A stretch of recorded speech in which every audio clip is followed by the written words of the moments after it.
First part में से हमने आपको बताया था, जो फर्स्ट चैप्टर है ये आपका क्या मूविंग चार्ज, सॉरी ये आपका electric charge and electric field. क्या है? Electric charge and electric field. तो यहां पर हम फर्स्ट चैप्टर का नाम लिख रहे हैं, यह है इलेक्ट्रिक चार्ज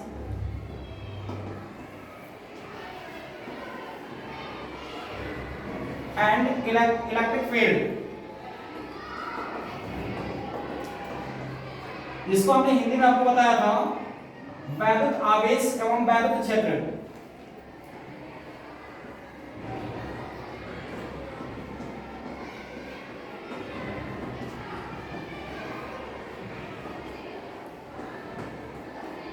इसमें सबसे पहले हम लोग का फर्स्ट जो टॉपिक था, हमने आपको पहले भी नोट डाउन करा रखा होगा, नोट कराया होगा, वो था आपका कंडक्टर। क्या है? कंडक्टर। कंडक्टर को हिंदी में हम लोग बोलते हैं चालक। चालक है, इसी को हम लोग बोल सकते हैं सुचालक। देखो, in which substance electric current मतलब electric current flow can easily, in which substance electric current flows easily is known as conductor। मतलब ऐसे पदार्थ जिसमें वैद्युत धारा आसानी से प्रवाहित होता है चालक कहलाता है। सीधा तो ऐसे पदार्थ जिसमें वैद्युत धारा आसानी से प्रवाहित होता है क्या कहलाता है? चालक कहलाता है। जैसे all type of metals, example में क्या दिया जाएगा? All type of metals. अच्छा बताओ, जितने भी आपके धातुएं होते हैं ये good conductor of heat and electricity both होते हैं। ऐसा क्यों होता है? क्योंकि इनके पास फ्री इलेक्ट्रॉन होता है। जितने भी मेटल्स होते हैं उनके सभी के पास अपना फ्री इलेक्ट्रॉन होता है। जो फ्री इलेक्ट्रॉन होता है वही क्या करता है? चारों तरफ रोटेट करता है। जब चारों तरफ रोटेट करेगा तो उसके अंदर से क्या आ जाएगा? मतलब एक जगह की जो आपकी जो इलेक्ट्रिक पोटेंशियल होगा वो आपके दूसरे तरफ पहुंच जाएगा। इसमें एक डिफरेंट वेलोसिटी बताएंगे जो कि आपको फोर्थ चैप्टर में बताएंगे, इलेक्ट्रिक कंडक्शन में। किसमें बताएंगे? इलेक्ट्रिक कंडक्शन फोर्थ चैप्टर आपका है, उसमें बताया जाएगा। यहाँ पर आपको जो मैं बता रहा हूँ, जो ऑल टाइप ऑफ मेटल्स होते हैं, आपने क्लास 10th में भी सुना होगा या चैप्टर पढ़ा होगा केमिस्ट्री में, मेटल एंड नॉन मेटल्स पढ़े हो। उस मेटल और नॉन मेटल्स में आपको इसकी फिजिकल प्रॉपर्टीज बताई गई होगी कि all metals are good conductor of heat and electricity both. मतलब सभी धातुएं वैद्युत तथा ऊष्मा की सुचालक होती हैं, बताई गई है।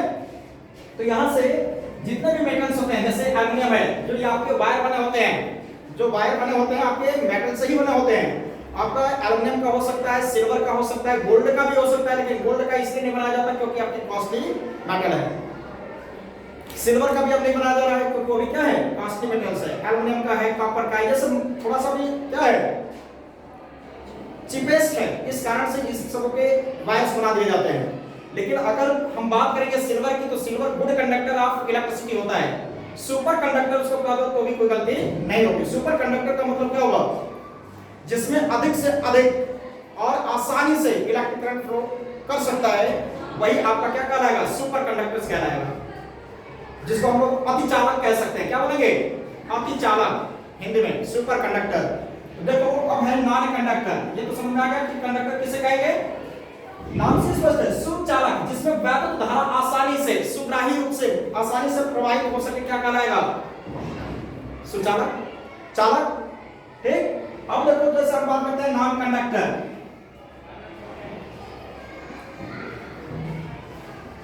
इसको बोलते हैं अचालक या कुचालक।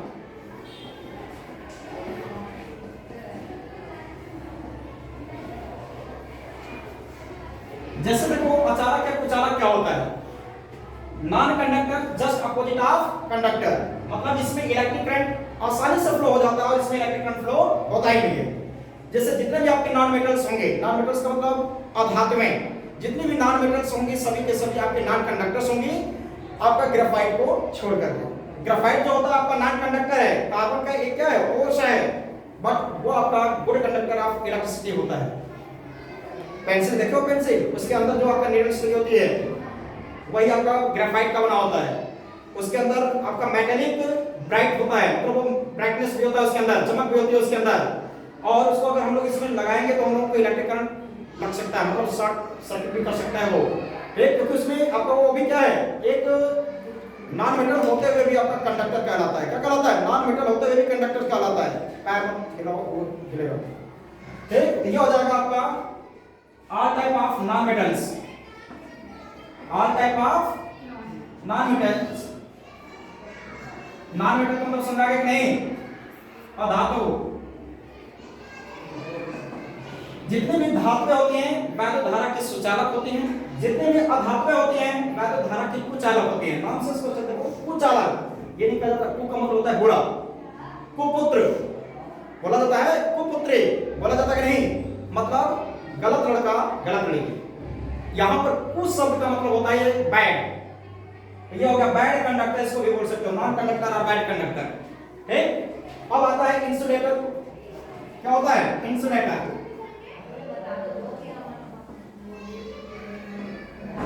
इंसुलेटर का मतलब क्या होता है? इसी को हम लोग बोलते हैं जो नॉन कंडक्टर, इसी को इंसुलेटर भी बोला जाता है। इंसुलेटर का वही मतलब क्या होता है? अचालक या कुचालक होता है। ये भी क्या होता है? अचालक या कुचालक। इसका भी मतलब यही है कि इसमें भी इलेक्ट्रिक करंट फ्लो नहीं करता है। जैसे प्लास्टिक हो गया, वैक्स हो गया, वैक्स का मतलब समझते हो मोम, प्लास्टिक है, ड्राई वुड है, सूखी लकड़ी, इन सब में आपका या स्टोन हो गया या ब्रिक्स हो गए, बुक्स हो गई, कॉटन हो गया, इन सब में इलेक्ट्रिक करंट फ्लो नहीं करता है। ये भी इंसुलेटर है। नहीं तो जो देखोगे कंडक्टर, कंडक्टर जब भी हम बोलेंगे आपके माइंड में एक शब्द हमेशा गुजरना चाहिए, वायर। जब भी कंडक्टर बोलेंगे तो क्या समझोगे? वायर। तो वायर के ऊपर आपका प्लास्टिक की क्या लेयर चढ़ी होती है, वो इंसुलेटर का ही कार्य करती है। अदरवाइज अगर उसको हम लोग नहीं चलाते तो नेक्ड वायर होता। क्या होता? Naked wire. जो नेक्ड वायर होता तो उसमें इलेक्ट्रिक करंट किसी को भी क्या कर सकता है? लग सकती है, मतलब करंट किसी को भी लग सकता है उसमें से। इसी कारण से उसके ऊपर इंसुलेटर अर्थात प्लास्टिक की एक लेयर चढ़ा दी जाती है। क्या चढ़ा दी जाती है? प्लास्टिक की एक लेयर चढ़ा दी जाती है, तो जिसको हम लोग इंसुलेटर बोलते हैं। उसको टच करो तो उसमें इलेक्ट्रिक करंट नहीं लग सकता। सही बात है? अगर वही नेट वायर होता वहां पर टच करते तो करंट लगता। समझा नहीं? तो इंसुलेटर का मतलब वही है क्या? Bad conductor of electricity. जो हम नॉन मेटल्स कह रहे हैं या जो हम आपको एक तरीके से नॉन कंडक्टर कह रहे हैं वही आपका है। बस रही है। एक होता है सेमीकंडक्टर। सेमीकंडक्टर को सुना रहे? अर्धचालक, हिंदी में बोलते हैं अर्धचालक, सेमीकंडक्टर।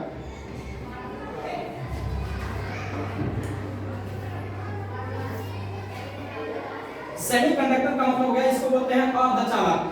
देखो इसके बारे में आप एक चैप्टर पढ़ोगे क्लास 12 में। इसका मतलब क्या होता है? मतलब ऐसा सब्सटेंस जिसमें मेटल्स की कुछ इंप्योरिटीज मिलाने से वह कंडक्टर के अकॉर्डिंग बिहेव करने लगता है, सेमीकंडक्टर्स कहलाता है। मैंने क्या बोला है? ऐसा पदार्थ जिसमें धातुओं की कुछ अशुद्धियां मिलाने से, धातुओं की कुछ अशुद्धियां मिलाने से। अब मेटल कंपाउंड से पता है बात, हमने बताया होगा कभी, अगर आपको केमिस्ट्री बताया होगा कि जब हम किसी भी एलिमेंट्स का इलेक्ट्रॉनिक कन्फिगरेशन करते हैं उसके आउटरमोस्ट शेल में जब 4 से कम इलेक्ट्रॉन होते हैं तो मेटल्स कहलाते हैं। बताया था? तो किसी का भी देख लो, जैसे सोडियम है तो उसके आउटरमोस्ट शेल में 1 इलेक्ट्रॉन आएगा, पोटेशियम है तो उसके आउटरमोस्ट शेल में 5 इलेक्ट्रॉन आएगा, सॉरी पोटेशियम है तो पोटेशियम में भी 1 इलेक्ट्रॉन आएगा, 2 8 8 1। समझ रहा है? तो जिसके आउटरमोस्ट शेल में 1 2 या 3 इलेक्ट्रॉन्स होते हैं वो आपके मेटल्स कहलाएंगे। 4 5 6 और 7 होने पर, चाहे 8 होने पर, 4 को भी छोड़ दो, 4 किसके किसके इलेक्ट्रॉनिक कन्फिगरेशन में आता है? काशी गए शंकर प्रभु, काशी गए शंकर प्रभु। अगर इनका अगर देखा जाएगा तो इनके बाहरी सेल में जो आता है, मतलब आटोमोस सेल में जो इलेक्ट्रॉन्स आते हैं 2 और 4, देखो इसका भी करेंगे तो 2 8 और 4 आएगा, इसका करोगे 2 8 18 और 4 आएगा। काउंट करो, इसका 31, ये कितना होता है? 6 होता है, 6 और 8 ऐड कर देंगे 14 हो जाएगा, होगा कि नहीं? इसमें 18 ऐड करके कितना हो जाएगा? 32 होगा। बोलो अब देखो ये हो गया 2 8 10 हो गया, या 20 और 20 और 22, मतलब ये हो जाएगा 20 और ये हो गया 12, मिलकर के 32 होगा कि नहीं? इसी तरीके से इसका भी आप इसमें 18 ऐड कर दो तो 50 हो जाएगा, इसमें हो जाएगा 82, क्योंकि 32 ऐड करोगे तो इनका भी इलेक्ट्रॉनिक कन्फिगरेशन करके लास्ट में क्या आएगा? 4, इनका भी इलेक्ट्रॉनिक कन्फिगरेशन करके लास्ट में क्या आएगा? 4। बस करें कि नहीं? तो इस तरीके से क्या आपको बता रहा है कि ये आपके कार्बन फैमिली के जितने भी मेंबर्स होते हैं इनके आटोमोस में 4 इलेक्ट्रॉन्स होते हैं। जैसे कि अभी हमने बताया है कि ऐसे एलिमेंट्स, क्या बोलते हैं? ऐसे एलिमेंट्स जिनका इलेक्ट्रॉनिक कन्फिगरेशंस करने पर उनके आउटरमोस्ट सेल में अर्थात एक्सटर्नल सेल में या वैलेंसी सेल में, जिसको हिंदी में बोलते हैं संयोजी कोश, में 4 से कम इलेक्ट्रॉन्स होते हैं वो मेटल्स कहलाएंगे। जब 4 से कम होगा तो मेटल्स, जब 4 से अधिक हो जाएगा तो क्या कहलाएगा? Non metals. तो नॉन मेटल्स जैसे हम कहां से शुरू कर सकते हैं, इसके आगे जितने भी आएंगे कार्बन फैमिली के मेंबर्स के बाद जितने भी आपके एलिमेंट्स होते हैं, जैसे नाना पार्टिकल ऐश्वर्या सब बिंदास या बेकार, ये सब जितना अगर इनका इलेक्ट्रॉन कन्फिगरेशन करेंगे तो कार्बन में सिर्फ 5 इलेक्ट्रॉन आएंगे। कितने आएंगे? 5 इलेक्ट्रॉन आएंगे। इसका मतलब देखो 4 से अधिक इलेक्ट्रॉन हो गया। जब 4 से अधिक इलेक्ट्रॉन हो गया तो ये सभी के सभी क्या होंगे? नॉन मेटल्स होंगे।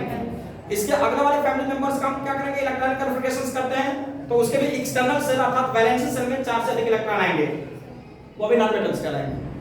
जैसे ऑक्सीजन उसे स्टाइल से लिखो, ऑक्सीजन है, अब यहां पर लिख देते हैं OHCTPO। इनका अगर इलेक्ट्रॉन कन्फिगरेशन करोगे, इनके एक्सटर्नल सेल मतलब वैलेंसी सेल में 6 इलेक्ट्रॉन्स आएंगे। तो जो 4 से क्या है मैक्सिमम है तो वो आपके नॉन मेटल्स कहलाएंगे। ये सभी के सभी नॉन मेटल्स हो गए, ये भी नॉन मेटल्स हो गए।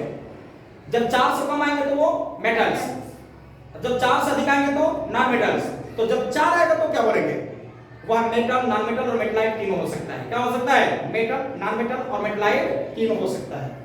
जैसे देखो इसमें आपका ये क्या है? नॉन मेटल है, ये दोनों मेटलाइट हैं और ये दोनों मेटल्स हैं, टिन और लेड। ये क्या है? दोनों, ये दोनों मेटल्स हैं और ये दोनों, ये देखो ये नॉन मेटल, ये आपका हो गया क्या? मेटलाइट। और ये हो गया क्या? मेटल्स। मतलब ये हो गया अधातु, ये उपधातु और ये धातु में।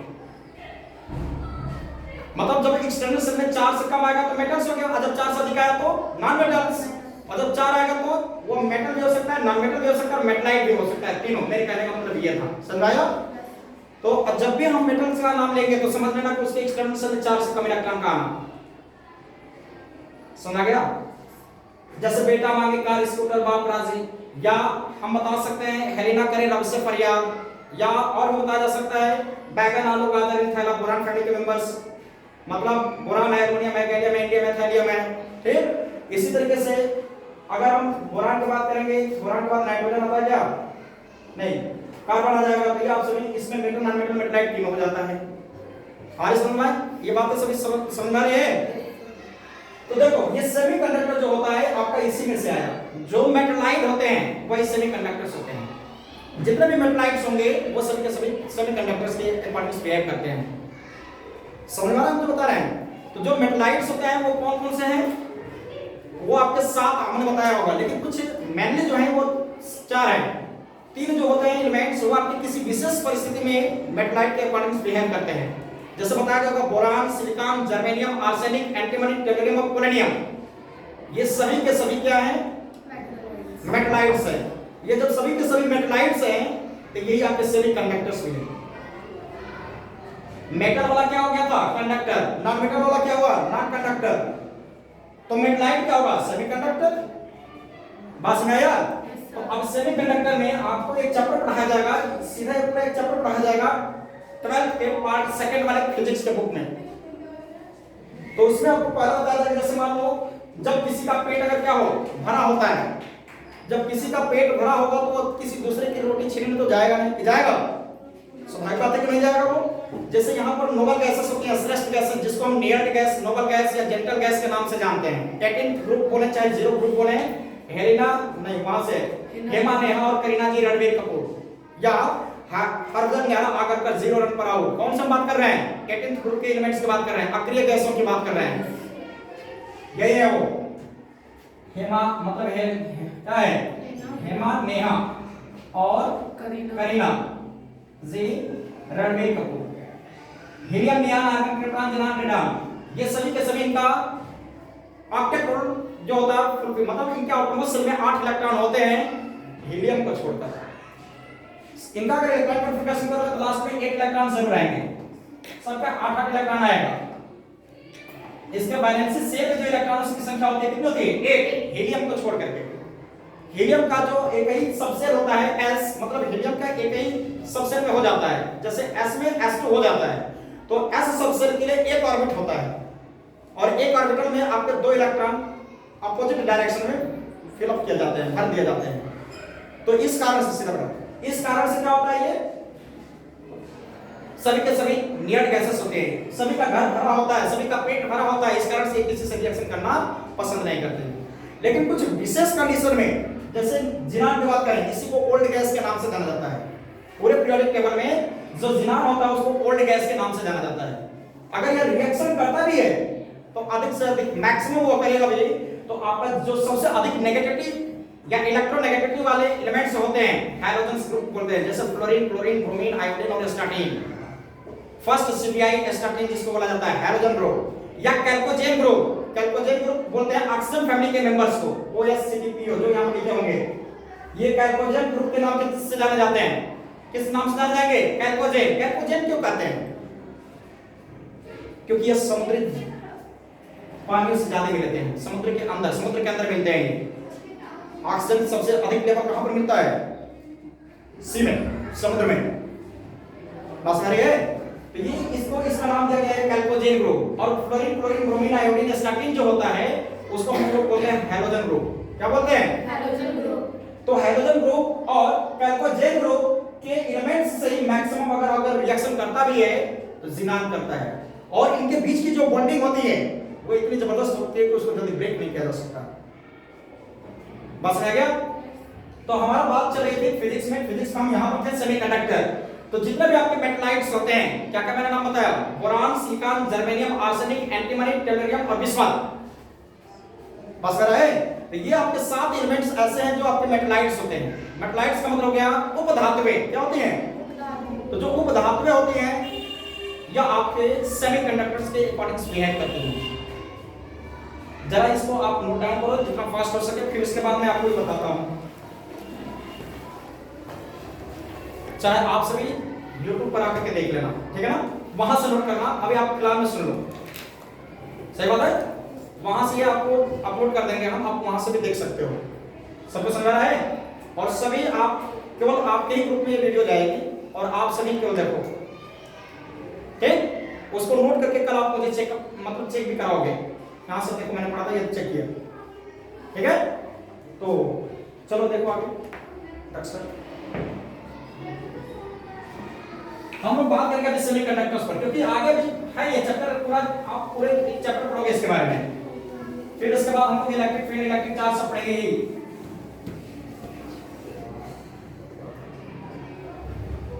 देखो जो सेमीकंडक्टर हमने बोला था, क्या बोला थी हिंदी में इसको? अर्धचालक। जब बोला जाए तो आप सभी बोल सकते हो।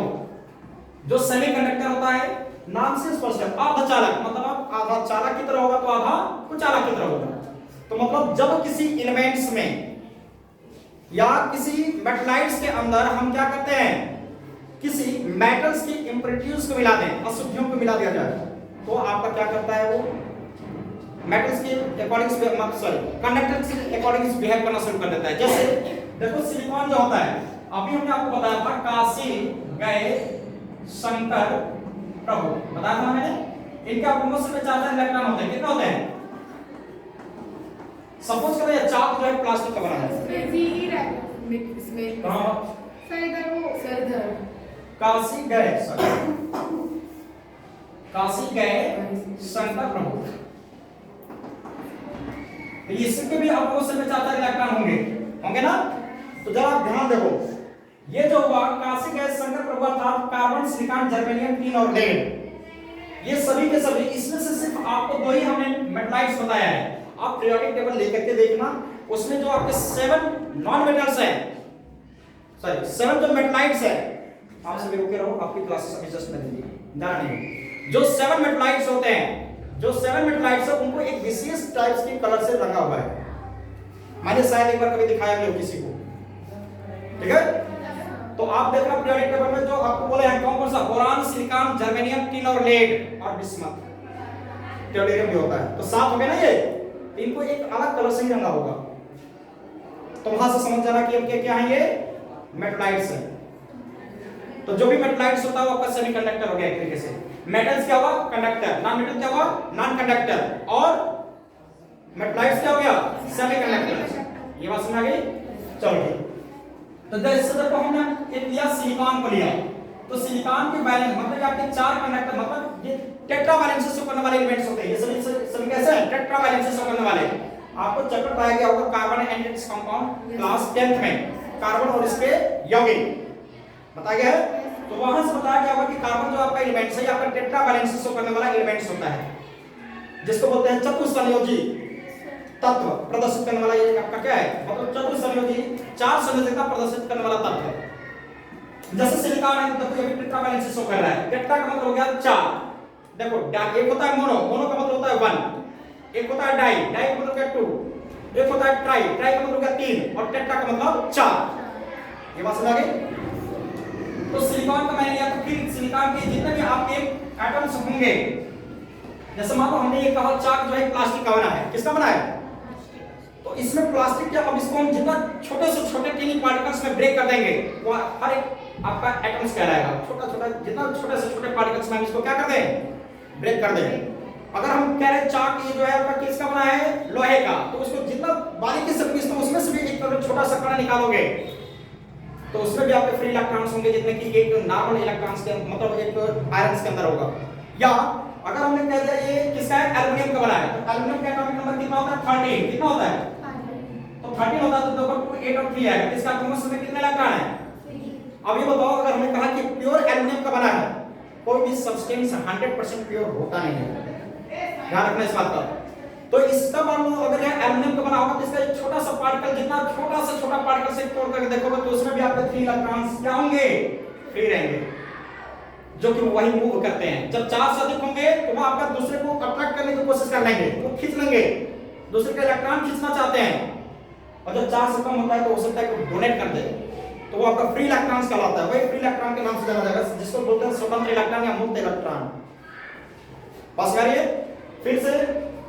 तो इसी तरीके से आप क्या कहता है, हर एक सिलिकॉन जो आपके होंगे टेट्रा वैलेंस शो कर रहे हैं। देखो तो ऐसे ही आपके क्या हो जाएंगे, चारों तरफ से इसमें कहीं मूव नहीं करेगा, इसका इलेक्ट्रॉन कहीं जाएगा ही नहीं।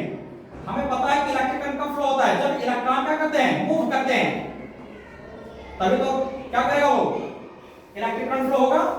बोलो यस सर। इसी तरीके से आ गया सिलिकॉन। देखो ये आपको फिर अभी अगले चैप्टर मतलब वहां पर पढ़ाएंगे जब हम इसको चैप्टर इसी नाम से चैप्टर भी है।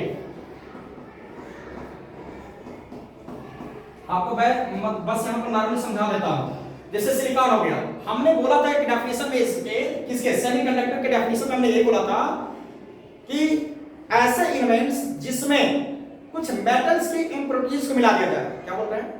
किसी मेटल्स की अशुद्धियों को मिला दिया जाता है तो वह कंडक्टर के अकॉर्डिंग बिहेव करने लगते हैं, क्या कहलाते हैं? सेमीकंडक्टर्स कहलाते हैं। मतलब ऐसे पदार्थ जिसमें धातुओं की कुछ अशुद्धियां मिला देने से वह आपके चालक की भांति व्यवहार करने लगते हैं, क्या कहलाते हैं? अर्धचालक कहलाते हैं। तो देखो अगर सपोज करो हमने इसमें से एक एटम को हटा दिया, इसके एक एटम को मैंने क्या कर दिया? डिस्प्लेस कर दिया, कहीं हटा दिया, और यहां पर एल्युमिनियम को रखा। किसका रखा? एल्युमिनियम, ट्राइवेलेंसी वाले इलेक्ट्रॉन को रख दिया। एल्युमिनियम को भी हमने यहां पर इलेक्ट्रॉन कॉन्फ़िगरेशन किया था एल्युमिनियम का। एटॉमिक में कितने इलेक्ट्रॉन आए थे? 3। तो एल्युमिनियम कितना वैलेंसी बढ़ाएगा? कितना बॉन्ड बना सकता है? 3। यहां पर कितना बना है? 4। तो इसका एक इलेक्ट्रॉन क्या हो गया? फ्री।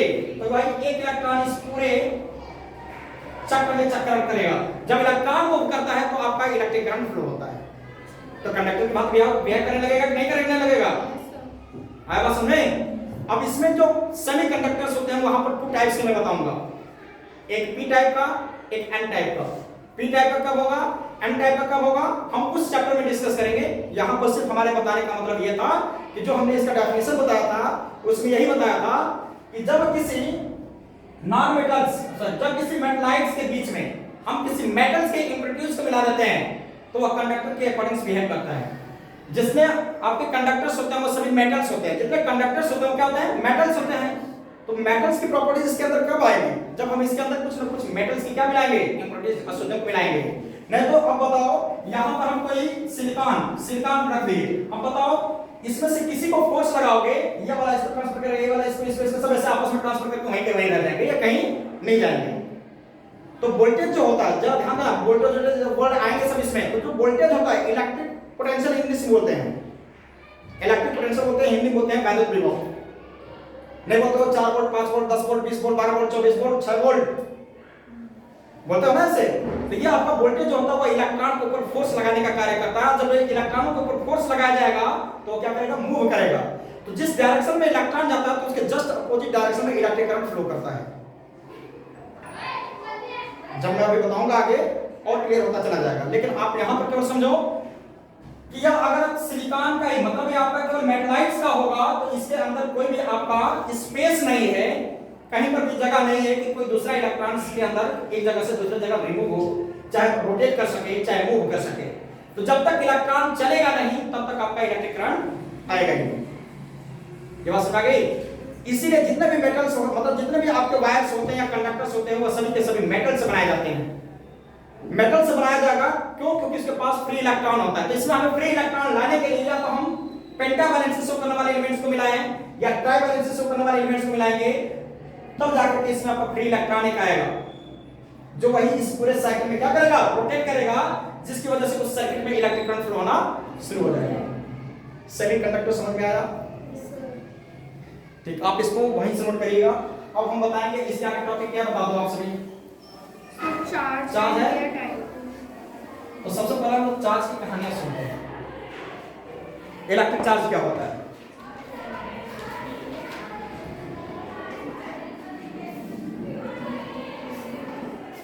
जो इलेक्ट्रिक चार्ज होता है इसको हिंदी में बोलते हैं वैद्युत आवेश। क्या बोलते हैं? देखो इलेक्ट्रिक चार्ज क्या होता है? The perfect multiples of electron in a conductor is known as electric charge. Hindi में भी बोलेंगे, इंग्लिश में भी बोल रहे हैं। The perfect multiples of electron is known as charge. The perfect multiples of electron, यहां पर एक वर्ड आ रहा है परफेक्ट। क्या रहा है? यहां पर एक वर्ड आ रहा है परफेक्ट। परफेक्ट का मतलब क्या होता है? पूर्ण। पूर्ण का मतलब समझ आ गया? पूरा। क्या आप कभी किसी को 1.5 आदमी को देखे हो? 1.5 आदमी, 3.2 आदमी, 10.8 आदमी, है ना? जब भी देखोगे या तो 10 या तो 11 या तो 9 या तो 10 ऐसे लोगों को देखे हो, एक परफेक्ट पर्सन को देखा गया होगा। तो इसी तरीके से इलेक्ट्रॉन भी आपका एक परफेक्ट होता है। 1 electron, 2 electron, 3 electron, 4 electron, 5 electron, 10 electron, 9 electron, 100,000, 10,000 जो भी है, ये नहीं 10.5 इलेक्ट्रॉन, 10.3 इलेक्ट्रॉन्स, ये नहीं। इसी को बोल रहे हैं क्या? The perfect multiples of electron in a conductor is known as electric charge. जितने इलेक्ट्रॉन होंगे किसी कंडक्टर, मतलब जब भी हम बोलेंगे कंडक्टर तो आप क्या समझोगे? वायर। मैंने पहले बताया था जब कंडक्टर बोलेंगे तो क्या माइंड में आना चाहिए? वायर। और जब हम सर्किट की बात करेंगे तो क्या समझोगे? हिंदी में बोलते हैं परिपथ। तो परिपथ का मतलब हो गया ये जो आपकी इस कमरे में जो आपकी वायरिंग हुई है यही सर्किट है।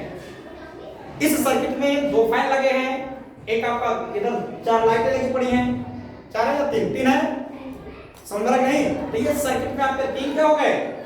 लाइट, 2 फैन, यह सर्किट हो गया। तो सर्किट का मतलब आप क्या समझोगे? वायरिंग। एक तरीके से घरों में की गई वायरिंग। जब कंडक्टर बोलेंगे तो क्या समझोगे? वायर, तार। क्या समझोगे? तार। क्योंकि इससे आपको थोड़ा इजीली समझ में आ जाएगा। तो देखो किसी इलेक्ट्रॉन मतलब the perfect multiples of electron is known as charge मैंने बोला है। जो एक नॉर्मल एक मतलब सबसे छोटा से छोटा अगर हम चार्ज की बात करेंगे तो वह एक इलेक्ट्रॉन का ही होता है। सबसे छोटा इलेक्ट्रॉन किसका होता है? मतलब सबसे छोटा चार्ज किसका होता है? एक इलेक्ट्रॉन का होता है। जो एक इलेक्ट्रॉन होता है उस पर चार्ज का जो वैल्यू होता है मतलब E = इलेक्ट्रॉन के चार्ज को हम E से रिप्रेजेंट करेंगे 1.6 × 10⁻⁹ कूलम का होता है। देखो चार्ज का जो यूनिट होता है कूलम होता है।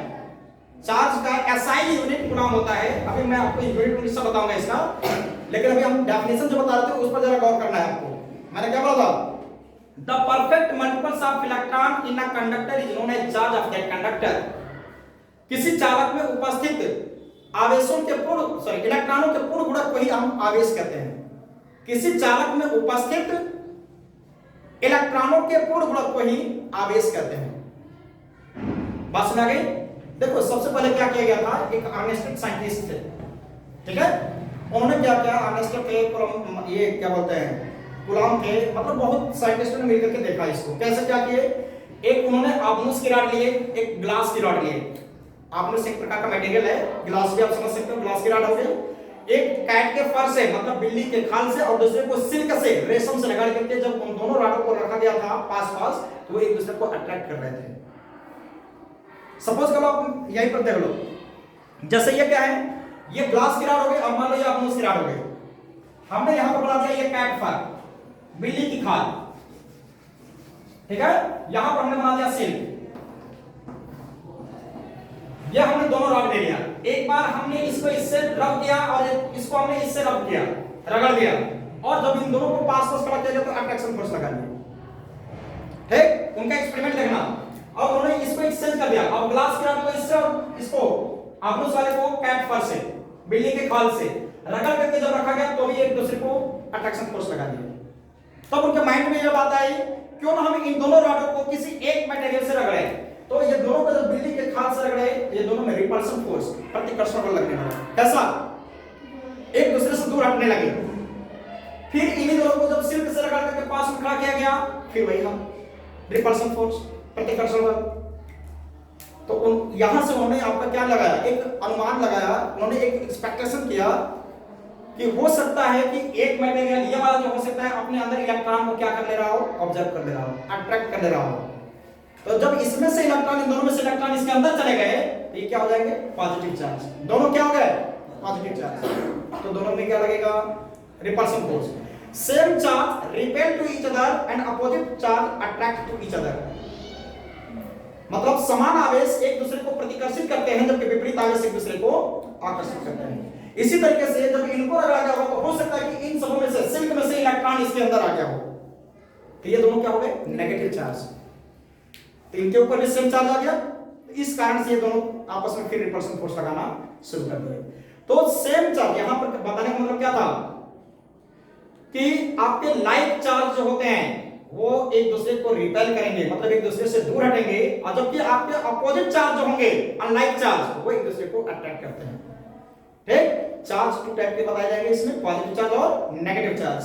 ठीक, हमने आपको जो डेफिनेशन बताया था कि the perfect multiples of electron in a conductor is known as charge of that conductor.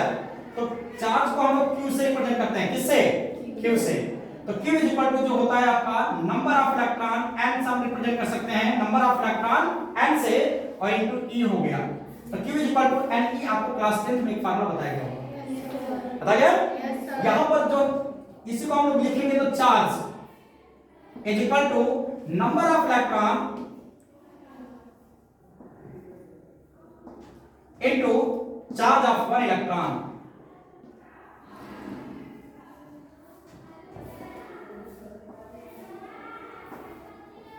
और वन इलेक्ट्रॉन के ऊपर चार्ज कितना होता है आपको पता होगा। वन इलेक्ट्रॉन पर चार्ज कितना होता है, 1.6 × 10⁻⁹ कूलम का होता है। एक बात ध्यान देना, जो सबसे छोटा से छोटा चार्ज होता है वो यही है। अब इससे कम चार्ज पॉसिबल है ही नहीं, सबसे छोटा चार्ज यही है, 1.6 × 10⁻⁹। अगर लिख दिया गया कहीं 1.6 × 10⁻⁹ से छोड़ करके कुछ और लिख दिया जाता है, -20 लिख दिया जाए, -21 लिख दिया जाए, -22 लिख दिया जाए, वो पॉसिबल नहीं है, वो पॉसिबल है ही नहीं। सबसे स्मॉलेस्ट चार्ज जो हो गया आपका यही है, 1.6 × 10⁻⁹ कूलम। ये बात समझ आ गई। हमने बोला था the perfect multiples of electron is known as charge, बोला था। तो जो ये n होता है number, where n is equal to जो लिखेंगे 1 2 3 4 5 डॉट डॉट इनफिनिट तक लिख सकते हैं, लेकिन 1.1 1.2 1.3 1.4 1.6 ऐसा सब नहीं लिखा जाएगा। मैंने बताया ना, या क्या होगा, ये परफेक्ट नंबर्स कोई होगा। जैसे सपोज करो, अब हम बताते हैं, जैसे आपको क्वेश्चन आएंगे, न्यूमेरिकल है 7 नाइट्रोजन 14, 7 नाइट्रोजन 14 में इसका चार्ज कितना, इसके ऊपर आवेशों की मात्रा बताइए। तो आपको सबसे पहले ये देखना होगा कि इसमें कितने इलेक्ट्रॉन हैं। किसी भी एलिमेंट्स का जो एटॉमिक नंबर होता है वही नंबर ऑफ इलेक्ट्रॉन होता है, वही नंबर ऑफ प्रोटॉन होता है। लेकिन एटॉमिक वेट अगर फाइंड आउट करना है, sorry number of neutron find करना है, तो एटॉमिक वेट में से एटॉमिक नंबर को माइनस करने पर प्राप्त होता है। बात पता चली रही, ये 15 होता है, 14 भी होता है, 14 पॉइंट समथिंग होता है, तो हम उसको 15 लिख सकते हैं, देख सकते हैं ना। तो अगर इसके वेट में से इसके क्या निकाल देंगे, एटॉमिक नंबर को, वेट हमने बताया था जो हमारे सर के ऊपर है वो क्या है भार, जो नीचे है वो है क्रम। बस में नहीं, जब किसी के सर के ऊपर कुछ भी रख दो तो उसके लिए क्या हो गया, भार हो गया। जब पैर पर लगाए तो वो है क्रम, क्रमानुसार चलना है, कदमानुसार, क्रमानुसार कदमानुसार, मतलब क्रम वाइज चलना है। आ रहा है। और जो सर के ऊपर है वो क्या है, भार। तो ये हो गया परमाणु भार और ये हो गया परमाणु क्रमांक। नीचे वाला क्या है, परमाणु क्रमांक। तो परमाणु क्रमांक एटॉमिक नंबर, जो नंबर ऑफ इलेक्ट्रॉन्स होता है वही नंबर ऑफ प्रोटॉन्स होता है। अगर आपसे पूछे कि नाइट्रोजन के अंदर कितने इलेक्ट्रॉन कितने प्रोटॉन है तो क्या बताओगे, 7 इलेक्ट्रॉन और 7 ही प्रोटॉन भी है। नंबर ऑफ न्यूट्रॉन कितना हुआ, इसी में से इसको माइनस कर दो, 8 हो गया। आ गया। तो न्यूट्रॉन जो होता है न्यूट्रल होता है। कैसा होता है, न्यूट्रल। न्यूट्रल का मतलब उसके ऊपर कोई चार्ज नहीं होता। इलेक्ट्रॉन और प्रोटॉन पर सेम मैग्नेट्यूड चार्ज यही होता है। मैग्नेट्यूड का मतलब परिमाण में सेम होगा, लेकिन इलेक्ट्रॉन पर नेगेटिव चार्ज होता है। यहां पर माइनस लगा सकते हैं, नेगेटिव चार्ज होता है, और वही प्रोटॉन के ऊपर क्या होता है, पॉजिटिव चार्ज होता है। बस नहीं, इससे कम चार्ज आपका पॉसिबल नहीं है। तो अब देखो हमने पूछा कि इसके अंदर कितने आवेश होगा, मतलब 7 नाइट्रोजन 15 के अंदर कितना चार्ज है। तो क्या बताओगे, यहां पर कितने इलेक्ट्रॉन है, 7। कितने इलेक्ट्रॉन थे, नंबर ऑफ इलेक्ट्रॉन आपको मिल गया कितना, 7। एक इलेक्ट्रॉन का चार्ज कितना होता है, बताया गया है आपका 1.6 × 10⁻⁹ तो 7 इलेक्ट्रॉन का चार्ज कितना हो जाएगा, मल्टीप्लाई करके निकल जाएगा 11.2 × 10⁻⁹ कूलम। आ रहा समझ में। देखो तो हम चार्ज का वैल्यू फाइंड आउट करेंगे। ये नाइट्रोजन की हम बात कर रहे हैं, नाइट्रोजन का एटॉमिक नंबर 7 होता है। जब नाइट्रोजन का एटॉमिक नंबर, देखो नाइट्रोजन 7 15 लिख दो, ये आपका 7 एटॉमिक नंबर हो गया, तो यही नंबर ऑफ इलेक्ट्रॉन हो गया। और हमें पता है कि एक इलेक्ट्रॉन पर जो चार्ज होता है वो आपका इतना होता है, तो 7 इलेक्ट्रॉन पर जो चार्ज होगा वही आपका चार्ज हो जाएगा उस पूरे कंडक्टर का। बस है कि नहीं। तो अब देखो ये हो जाएगा 7, ये हम लिखेंगे यहां पर Q = N × E लिख सकते हैं। तो Q = हो जाएगा N के प्लेस पर 7 × E के प्लेस पर क्या लिखेंगे, 1.6 × 10⁻⁹। अब इसका इसके अंदर मल्टीप्लाई करो, 2 हो जाएगा, कैरी 4 11 11.2 × 10⁻⁹ कूलम। ये समझ आया। ये आपके कुमार मित्तल का क्वेश्चन नंबर 4th या 5th होगा, नहीं 7th होगा। क्वेश्चन नहीं आपके न्यूमेरिकल है। समझ आ गया कैसे चार्ज फाइंड आउट करते हैं, बोलो। yes, जब हमें एटॉमिक नंबर पता हो तो हमें पता चल गया कि उसमें कितने इलेक्ट्रॉन्स हैं। तो जब उसमें इलेक्ट्रॉनों की संख्या पता है तो एक इलेक्ट्रॉन का इतना होता है, तो उतने इलेक्ट्रॉनों की संख्या का चार्ज कितना होगा पता चल गया। आ रहा है। आपकी क्लास ओवर होती है, बंद करिए।